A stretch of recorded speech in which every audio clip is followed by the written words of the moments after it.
Well, hello and welcome to this second episode in this brand new epic series following the course of the River Tweed from its source here in the Upper Tweed Valley to all the way to the sea at Berwick-upon-Tweed. Today we begin the journey just about half a mile downriver from where the first episode ended, and behind me is the Patavan Bridge. So without further ado, let's begin the journey and see what we can find on this section of the river.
The river now hugs the side of the road until it's crossed by a rather dull looking bridge called Easter Stanhope Bridge, which leads to another hamlet called Stanhope.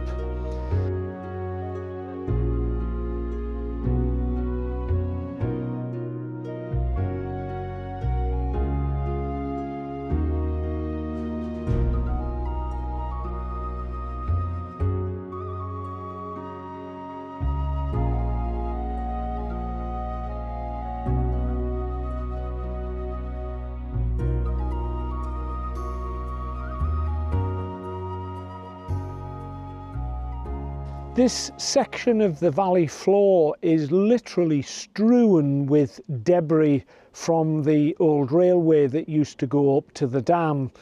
Bridge parapets, abandoned railway embankments and all sorts of things. There's loads of evidence all the way down the valley of where that railway used to be. After that, the main road begins to swing north towards a hamlet called Wrachan and eventually Edinburgh. The Tweed, however, turns east, heading towards our next location, which is Drumelzier.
While I've been filming here in the Upper Tweed Valley, I've learned that various authorities and local councils are planning to install a pathway and cycle route right along the River Tweed from its source to the estuary at Berwick.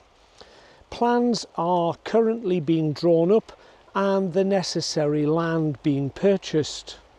Heavily involved in that process is David Lintott, who is an Edinburgh barrister specialising in planning law amongst many other things. Apart from his official role in the process, he is also involved in his own personal project called Merlin Trail Nature. Links to that website are in the video description below. Merlin Trail Nature is about restoring wildflower meadows. and based here in Merlin House on the banks of the Tweed. Several meadows have already been planted in the past 3 years, not only alongside this proposed cycle route, but also throughout the Tweed Valley. I've been given permission to show excerpts from the Merlin Nature website. The filming and post-production of this material was done by David's son Alex.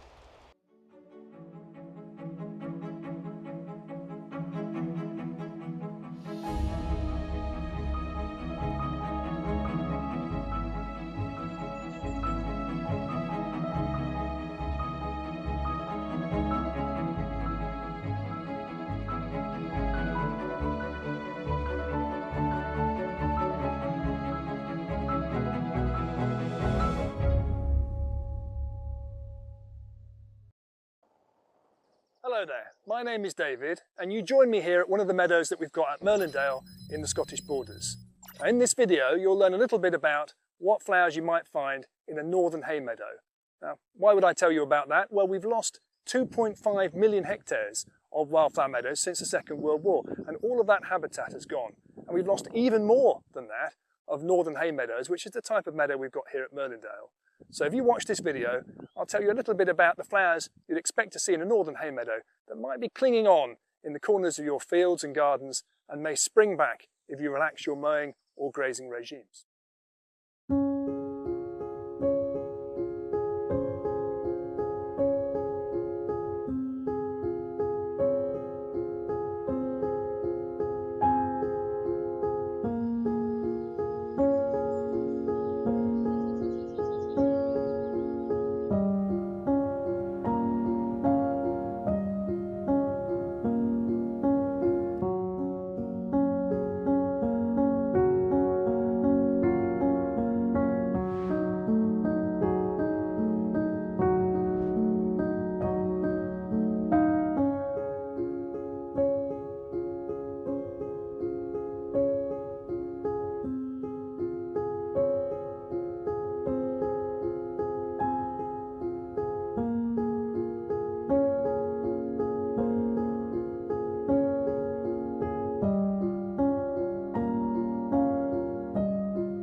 And I would like to express my grateful thanks for that.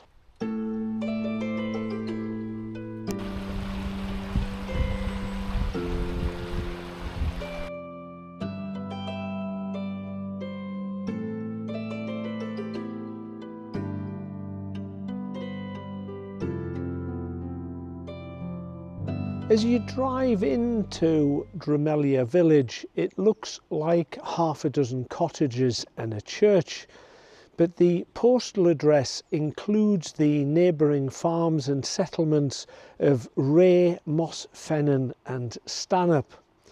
Back in the 1200s, the village is recorded as Dunmedler, but that spelling changed through the centuries several times to become Drumelzier today.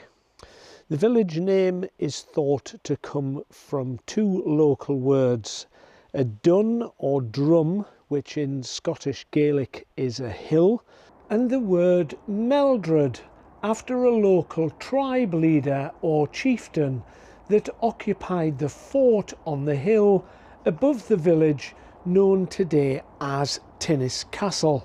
The silent Z happened when early medieval manuscripts replaced an ancient Gaelic letter in the shape of a Z with a tail, and that Z letter was pronounced Y.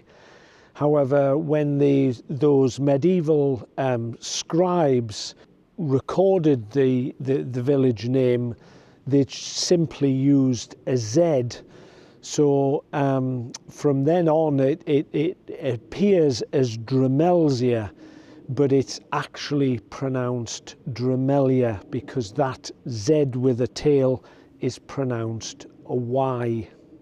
Drumelzier has two castles associated with it, a peel tower, which was part of a chain of peel towers built right along the valley, and it belonged to the Tweeden family I mentioned earlier in episode 1. And it was first registered to a Roger de Tweeden in 1320. The tower remained in the Tweeden family until 1633, when it was sold to the Hay family. And the Hay family today reside in Duns Castle near Berwick, which is obviously where the estuary of the river is. This etching done in 1790 shows the castle as a ruin, suggesting the Hay family had abandoned it by then. Over the subsequent centuries, the stone walls of the tower were robbed to build other neighbouring buildings.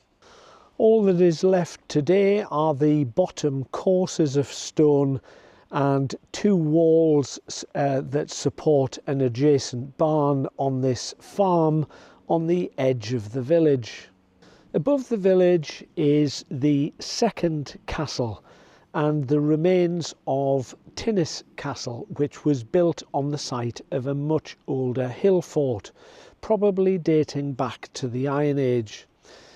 The hillock it was built on is another glacial feature of the valley and a prime site for anyone wanting to control the valley. The first medieval castle appeared in the 1100s, built by Udard Fraser, the second son of Gilbert Fraser of nearby Needpath Castle. Both Tinnis and Drumelzier castles passed to the Tweeden family in the early 1300s through marriage, when the heiress and daughter of Lawrence Fraser married Roger de Tweeden. Apparently the Tweeden family were a ruthless bunch, willing to exploit anyone who ventured near. They were known locally as the Tweedies.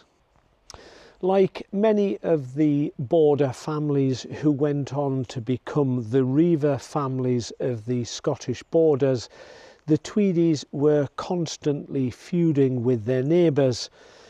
In one such feud with the Fleming family, the second Lord Fleming was murdered by a group of Tweedies in 1524. Malcolm, the third Lord Fleming, had the castle blown up with gunpowder in revenge. Apparently the blast was so great that the masonry in the walls were hurled to the bottom of the hill. The castle was never rebuilt, and the Tweedies moved back to their peel tower next to the river. The family continued their wild behaviour when they mistook King James, and I think it was King James V, for a passing traveller, and ambushed him as he crossed the river. The result of that didn't go too well for the Tweedy family either. Drumelzier is also the focus of attention for Druids, Merlin enthusiasts and followers. There was such a person as Merlin, and he was a practicing Druid. Of course, the modern legend has Merlin as a magician or a wizard associated with King Arthur and Camelot. The legend in Wales has Merlin as a Botanic prophet called Merlin Wisht, and coming from Carmarthen. Who that particular person was meant to be, I don't know, but I can tell you that a 12th century manuscript actually records a Merlini Sylvestris living here in 573 AD. He was suffering shock and trauma after witnessing the horrors of medieval battle. I guess it would be the equivalent of PTSD as we know that condition today. In order to heal from that trauma, Merlin retreated into the vast Caledonian forest that covered much of Scotland in the 6th century, and lived the life of a hermit, learning the ways of nature. Merlin was said to have the power of insight and healing, which is probably where this myth came from, that he was some sort of wizard. It's almost certain he was a practicing Druid, and that's where the skills came from. The occupant of Tinnis Castle at that time was Meldred, who I mentioned earlier. He had heard of Merlin's existence and his powers, and had him captured and kept him imprisoned in Tinnis Castle. His idea was to use Merlin's powers for his own good. On one particular occasion, Merlin was able to inform his captor Meldred that his wife was being unfaithful to him. A leaf had been caught in the hem of her gown during a secret rendezvous in the grounds with her lover. In gratitude, Meldred released Merlin back to his home in the forest. Meldred's wife, furious with rage, arranged for Merlin's murder by some of her would-be suitors. Apparently he was enticed out of the forest on some pretext and then pushed to his death, falling into the river and impaled on a branch submerged in the water. It is part of the legend that Merlin foresaw his own death. Meldred had Merlin's body buried in the corner of a field where the Powsail burn meets the River Tweed, and marked with a hawthorn bush, not a headstone, and this was probably to prevent it being desecrated by anyone in the future.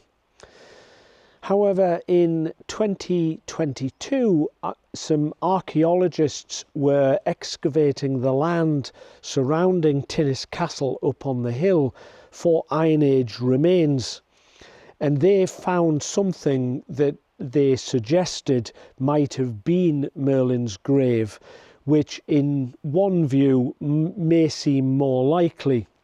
However, there is a third opinion that the Powsail burn, instead of curving sort of sharply to the left as it does today, that it carried on in a straight line and met the Tweed further down its course. That would mean that Merlin's grave would be approximately 200 metres further downstream. However, again, some land searches were done with modern technology, and they found nothing to suggest that. So as it stands today, the hawthorn bush is still at the mouth of the river, and as you can probably see from the drone footage here, there is a small plaque nestling at the root of the bush to say this is so far the official marking of Merlin's grave. And lots of local guides run Merlin trails, so you can visit this if you book one of those trips. As I said earlier, despite what you may want to believe, it's not just a legend. The man really existed, and he existed here on the banks of the Tweed.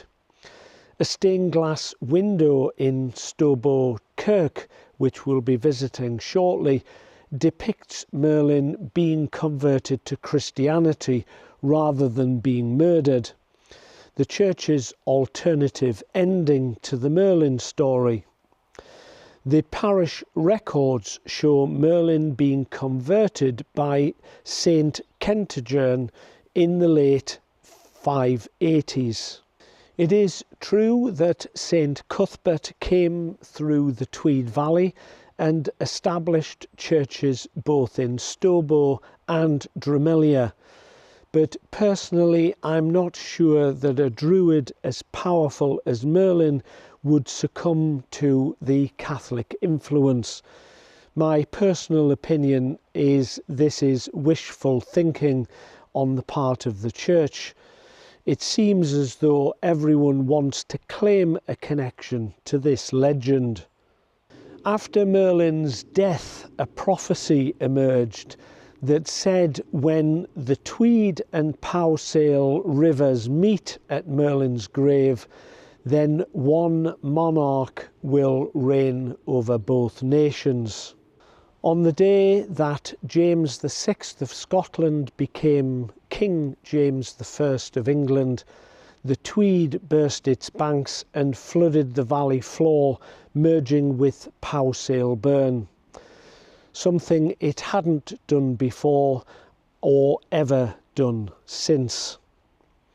If you search for Powsale Burn on Google Maps, it's listed as Drumelzier Burn.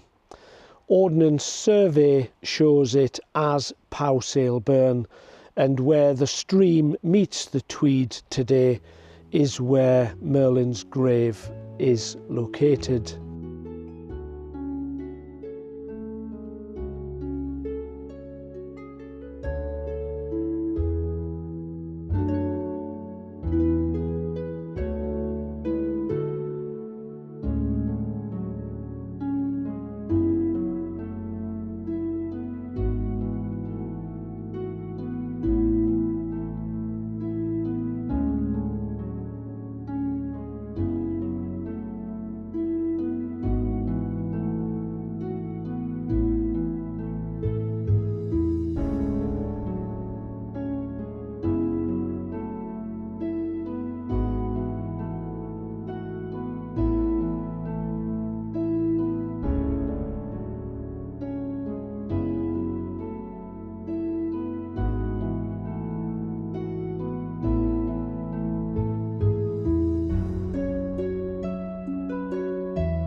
Merlin still draws many people to this particular area, and a guy I've met already called Mark Nicol does guided tours of Merlin's Trail along with other tourist trails in the border region.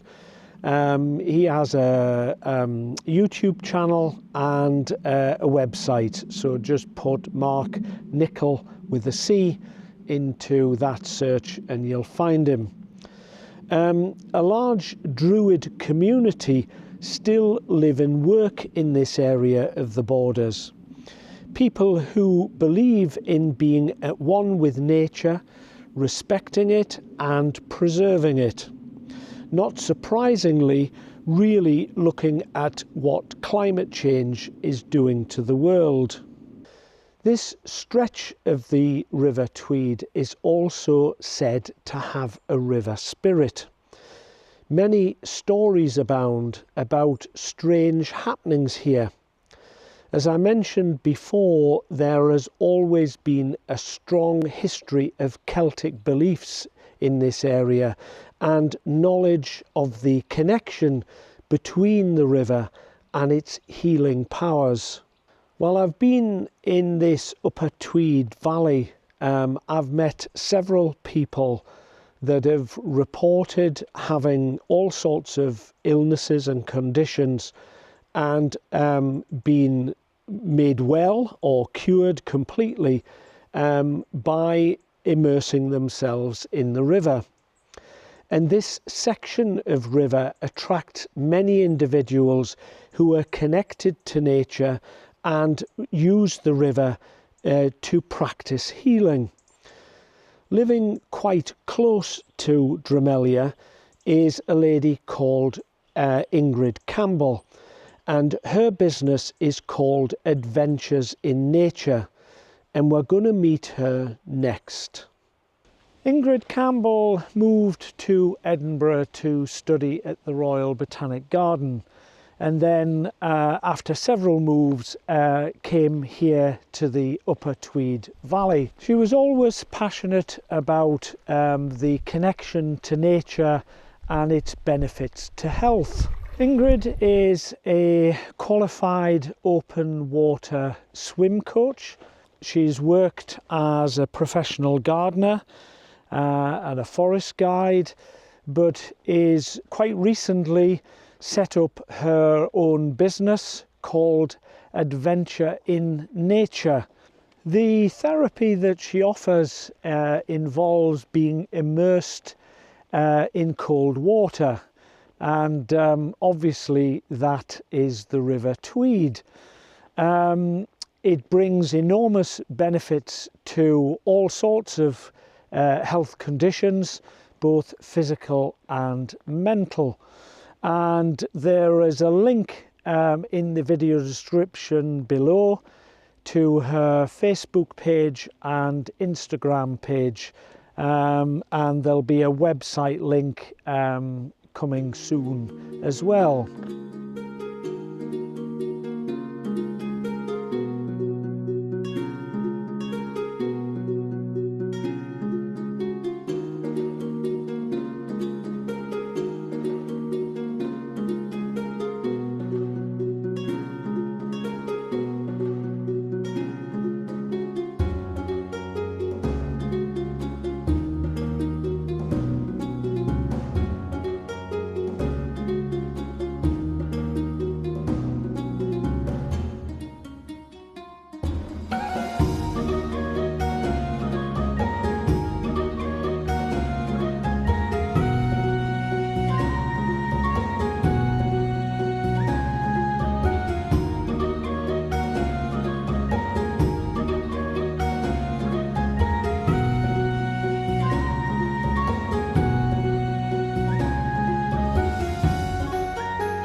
Where the river diverts away from Drumelzier, it sort of diverts in a northerly direction and comes up against Drumelzier Hill, where it is met by bigger water, a small river that joins it right on this 90-degree bend. After that, the river hugs Drumelzier Hill, which is just to this side of the picture. There it is there behind me, and it follows the foot of the hill until it gets to Crown Head Bridge.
It's widely accepted today that ley lines exist beneath our feet in the Earth's surface, and that water is closely linked to these. For some reason, there are a great number of these ley lines present in this Upper Tweed Valley. It is a common occurrence that a river will follow the path of a ley line or vice versa. The ancient Celts who populated this valley were very knowledgeable about such matters and very much at one with nature. This was not exclusive to Scotland, as this fundamental knowledge was understood all over the world in various ancient tribes. The Eagle people of North America, like the Cherokee Indians, and the Condor people of South America, such as the Inca tribes of Peru, for example. The practices respected and honoured for many thousands of years by these peoples were eradicated by the modern civilizations who conquered their lands. Here in Scotland, these ancient Celtic traditions were seen as pagan, heathen and ungodly by the invading Christians. Here in Britain, that was initiated by the Romans, who brought the Roman Catholic religion with them. When the saints of the Northumbrian kingdom of King Oswald and Saints Aidan and Cuthbert, they did much to promote the Catholic Christianity and condemned these ancient Druid beliefs. The reason for mentioning this here is that in this area of the Upper Tweed Valley, a group of New Age people, if I can call them that, are coming back to this part of the valley. They are educated people who are turning away from the modern way of life and its disproportionate values and returning to the old Celtic beliefs and practices of the past, which were proven over thousands of years. This section of the valley is a unique collection of individuals living modern-day lives, but embracing the beliefs of the past.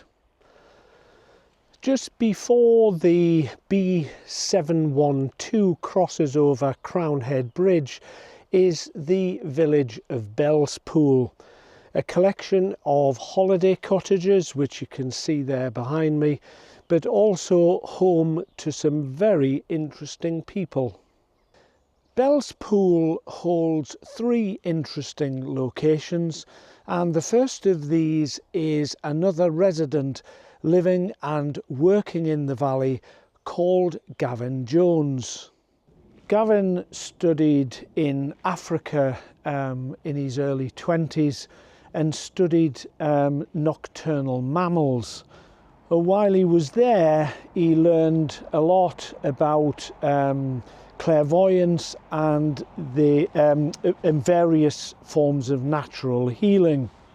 Gavin came to the Upper Tweed Valley in 2014 and used his knowledge that he learned in Africa of the healing properties of living and being in an ancient woodland.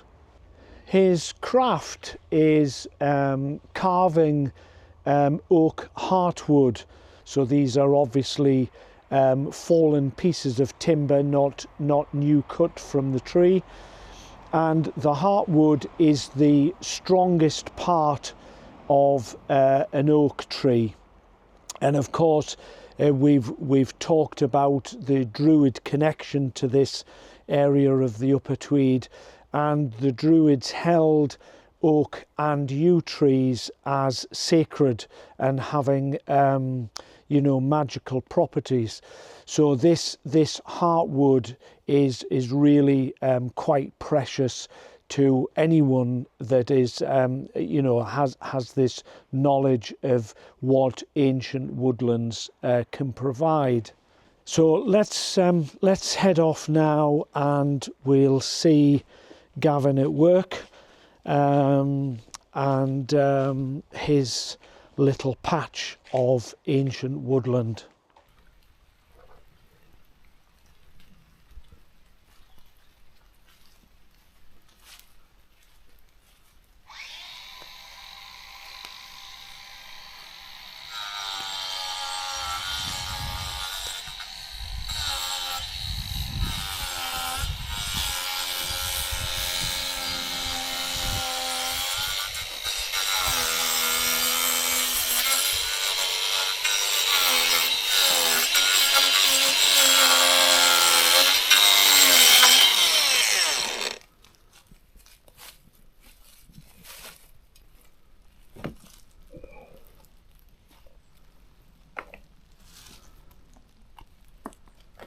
Oh,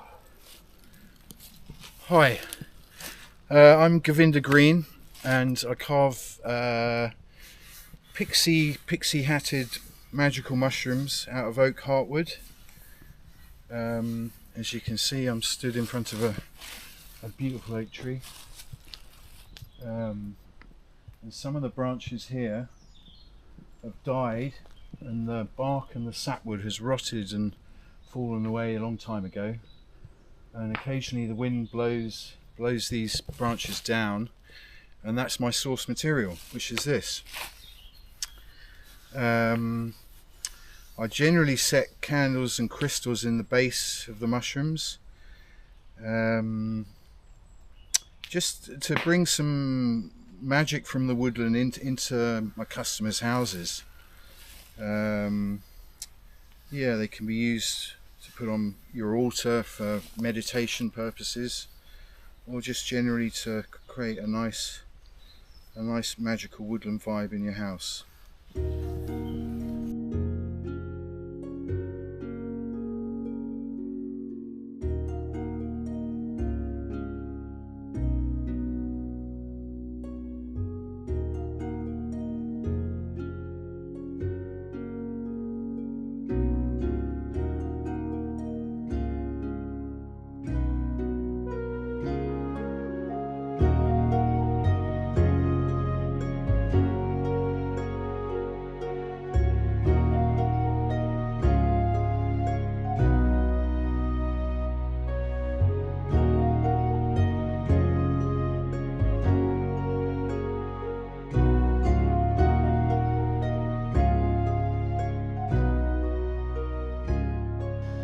Just before the B712 main road crosses the river, there is a road leading to Dawyck House, and the Botanic Gardens.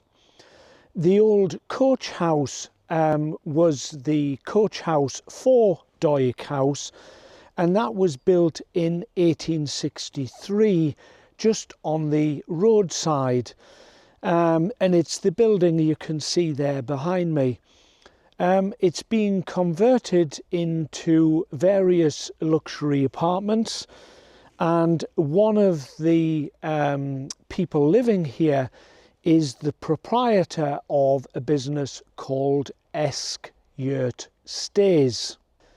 Yurt Stays is basically a Mongolian hide tent, although Ellie wanted me to point out that this isn't using the traditional animal skins as it would have been in ancient Turkey and around that area where these tents first existed.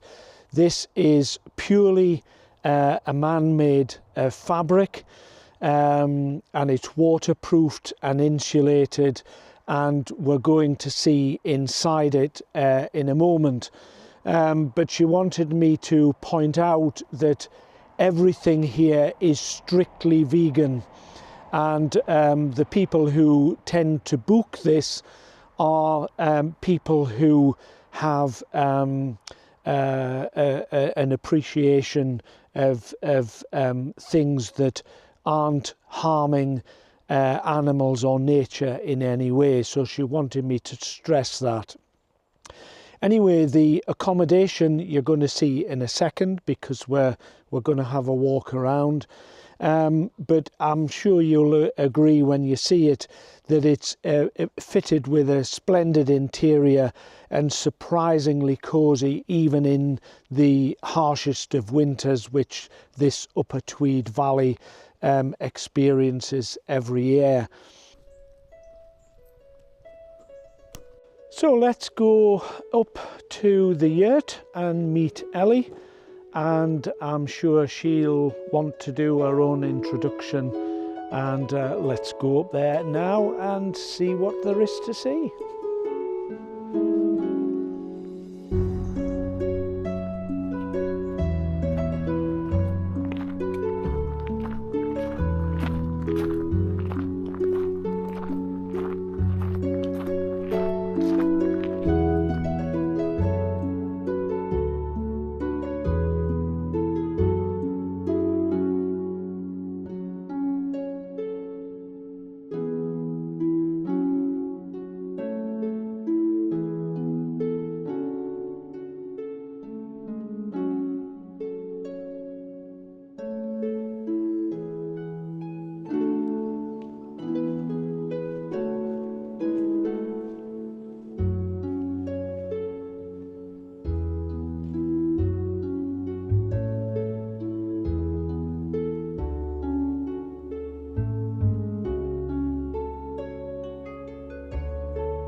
Welcome to Esk.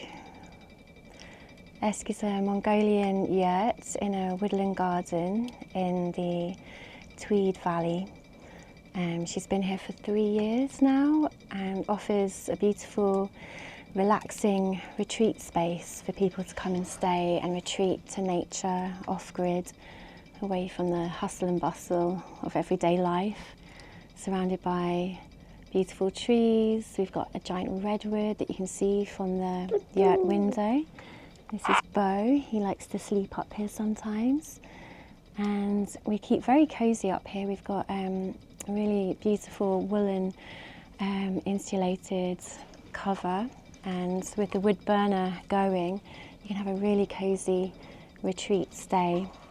And we also do some ceremonies up here, so it's an ahimsa space, and we advertise for plant-based and vegan stays too.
Right next to the yurt is this ancient redwood, absolutely huge and quite easily a couple of 100 years old. And then in the woodland there are fire pits where you can safely make a fire without causing any disasters, and just an amazing playground for adults and children alike. Details of how to book a stay here are given in the video description below. Next to the coach house is Dawyck House, and reading the name you might be forgiven for saying Dawyck, but the correct pronunciation is Dawyck, similar to Hoyk in the border region further to the east. It was formerly a castle in the 1200s belonging to the Vetch family. That was until 1691, when it was sold to Sir James Naismith, a successful Scottish lawyer. In 1830 the castle was demolished and replaced with a mansion house, using the same building footprint, and it became known as Dawyck House. In 1897, the wife of a wealthy shipbuilder from Liverpool, Alexander Balfour, acquired the house. They added to the trees originally planted by the Vetch family. From their travels around the world, they brought back many of the azaleas and rhododendrons seen today. In 1978, the Balfour family gifted the gardens to the Royal Botanic Gardens in Edinburgh, and it's still part of their suite of gardens today. The best times to visit the garden are May for the azaleas and rhododendrons, and October for the autumn colours.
The bridge behind me is called Crown Head Bridge. This bridge was built in 1986 to replace an earlier one. The earlier bridge was finished in 1921, but had taken 8 years to build, and that was due to the interruption of the First World War. The Symington to Peebles railway line ran along the north bank of the river right through the valley. The original bridge had to not only cross the river but get over the railway, and to do that there was 2 hairpin bends in the road. So obviously when traffic increased after the war years, this bridge was not viable or suitable any longer, and therefore the new bridge replaced it.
Well, that, folks, is the end of this second episode.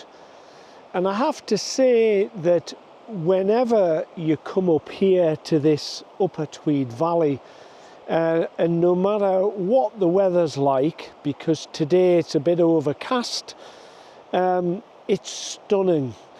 It's absolutely stunning. It's like nowhere else I've been in my 4 years on YouTube. But there you go. So, as I said, that's the end of the second episode. So if you've enjoyed it, give it a like, subscribe if you haven't already done so. Don't forget, if you can support the channel financially, go to that blue link at the top of my homepage and make a small donation. Every pound helps. You know, as I said, these productions cost a lot of money to make. And if you can't pledge an amount, then you can help in other ways. And that is simply by giving the link to this video to one other person, be it a family member or a friend. And the other way you can help is to encourage one other person to subscribe to the channel. And of course, as I said, the thing that helps the channel more than anything is by liking the video and then watching it right through to the very end. The very last image on the screen, the very last bar of the music, because that's the only way YouTube record it as a view. If you just watch the first 10-15 minutes, or maybe switch off as the credits are going up at the end, it doesn't count as a view. So even if you don't want to watch the end credits, if you can just leave it running until it finishes and then switch off. So those are all the ways that you can help. Anyway, from the banks of the Tweed, I'll wish you all farewell, good health, and I'll see you all again extremely soon. But for now, it's goodbye.